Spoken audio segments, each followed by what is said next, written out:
Baik, terima kasih. Saya biasa memulai dengan pantun. Di puncak Semeru pasang bendera merah putih milik Indonesia. Shalom, warga Jemaat GKI Manyar Surabaya. Semoga selalu sehat, sejahtera, dan bahagia. Kalau kita bicara korupsi, mungkin pengertian di dalam undang-undang korupsi itu cukup luas. Saya hanya mengambil di pasal 2 dan pasal 3 undang-undang bahwa korupsi itu perbuatan melawan hukum yang menguntungkan diri sendiri atau orang lain yang menyebabkan kerugian keuangan negara. Kalau kita melihat korupsi memang cukup luas. Nah, kalau kenapa korupsi itu tidak bisa habis sampai ke akar-akarnya? Itu karena faktor kita sendiri. Banyak sering terjadi segala sesuatu itu dimulai dengan diri kita. Bahwa diri kita itu harus pertama adalah bagaimana cara mendisiplinkan diri kita. Kedua, pengawasan yang harus cukup ketat. Di mana kadang-kadang pengawasan yang cukup ketat itu pun masih bisa ada kelemahan di satu sisi. Kemudian yang ketiga, kalau kita melihat korupsi itu semakin lama semakin besar keuangan negara yang dipakai untuk melakukan korupsi itu.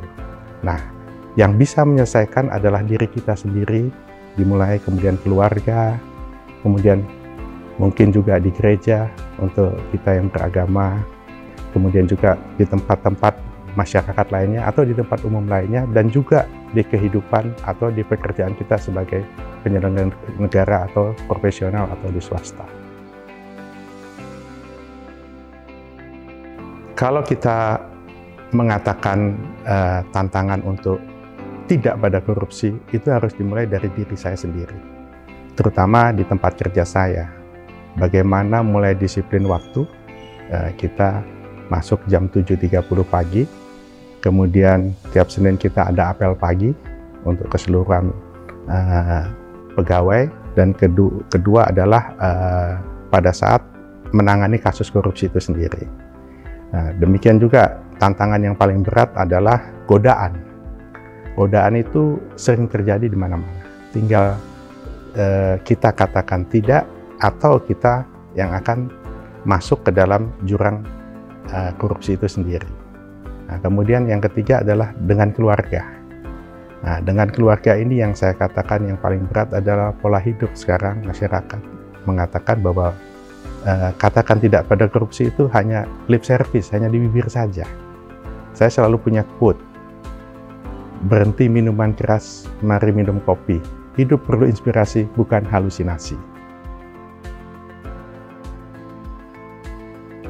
Kita harus berani untuk melaporkan kasus korupsi.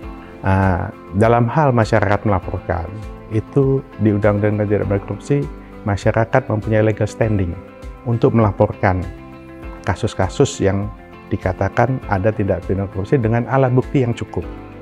Jangan sampai nanti tanpa alat bukti kadang-kadang masyarakat itu takut. Nah, takutnya kenapa? Karena kadang-kadang dilaporkan pencemaran nama baik.